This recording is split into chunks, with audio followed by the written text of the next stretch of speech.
This is my Sun Odyssey 349, bought in 2022, late 2022.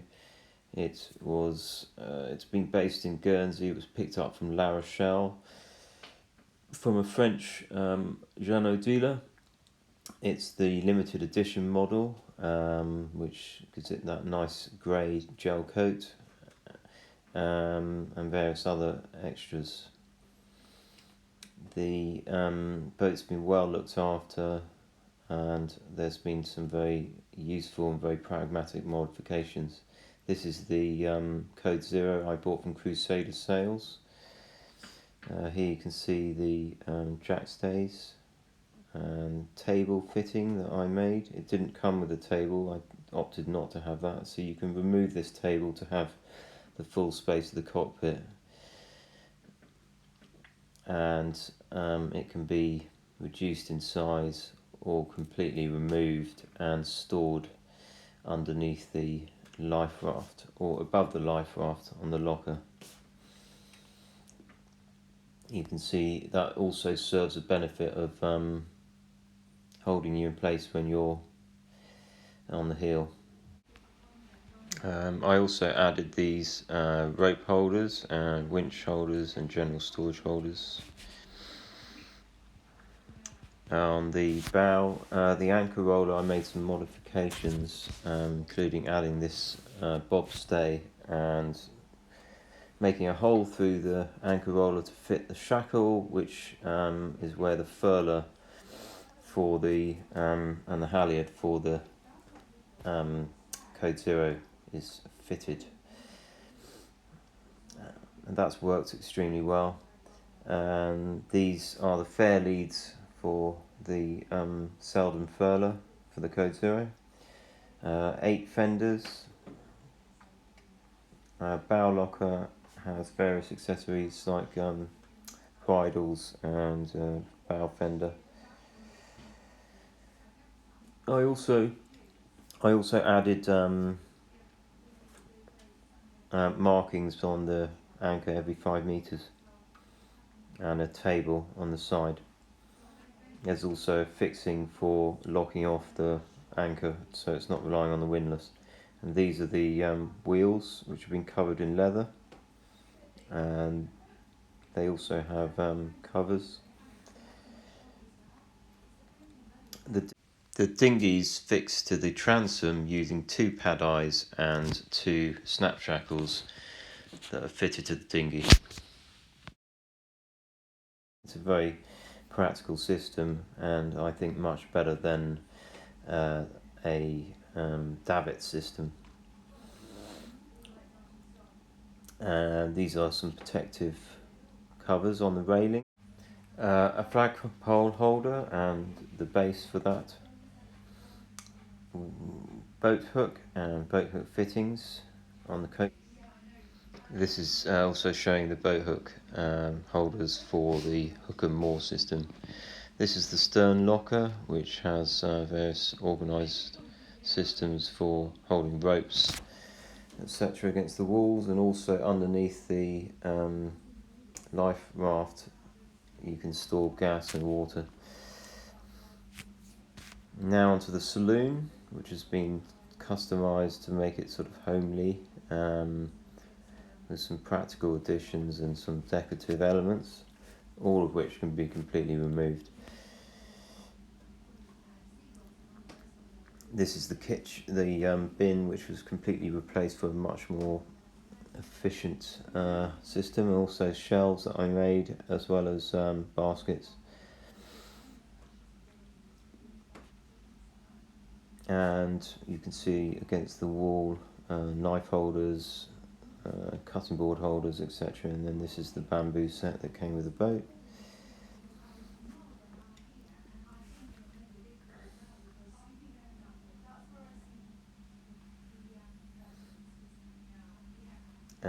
Hanging systems for your fruit and veg, very useful.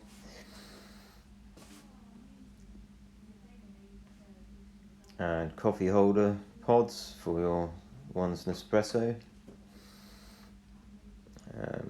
You can see there's the systems for organising your kitchen stuff. And in here the heads, which are fairly standard, a few additions on the walls. This is showing the berths and the covers that we had made for the mattresses. This is the stern berth looking towards the bow, and the forward bow berth, which has bedding on. We have a 2-inch memory foam mattress on both bunks. This is the chart table and the instruments.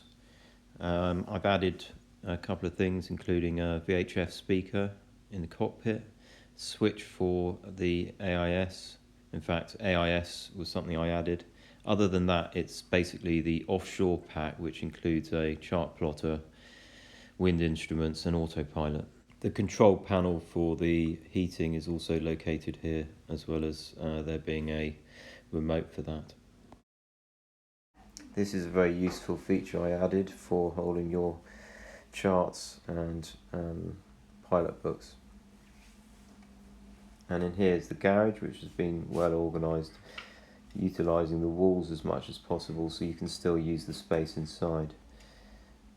For example, you can see the legs have been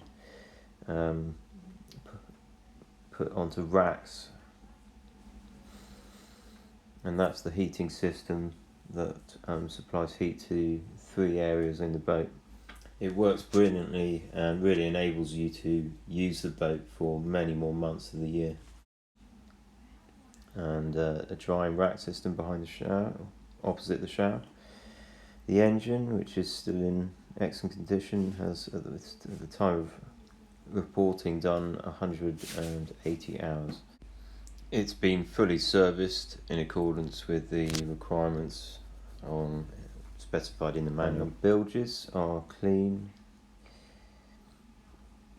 Very rarely do the bilges have water in fact never.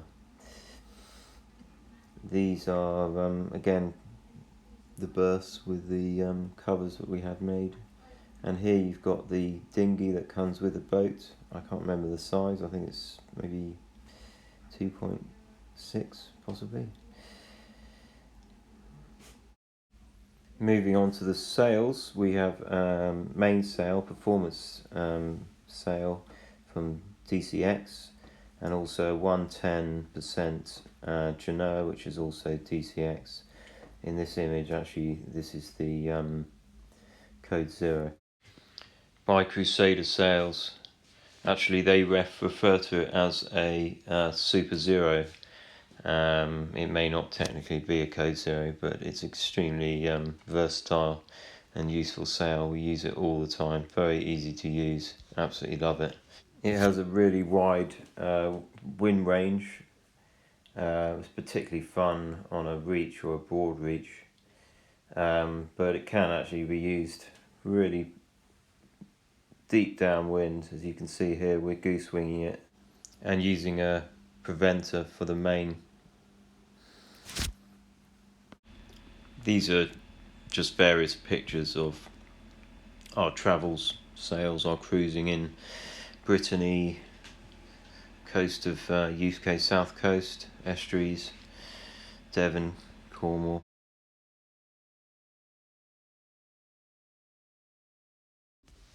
This image was taken in Ile de Bréau in Brittany, thus drying out.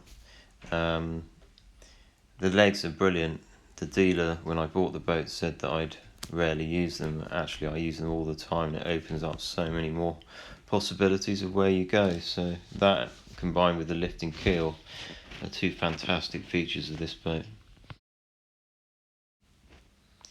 So I'm now selling Outlaw as I'm graduating onto a larger boat, which I plan to sail much further, longer distances, and this is Outlaw is more excess to requirements.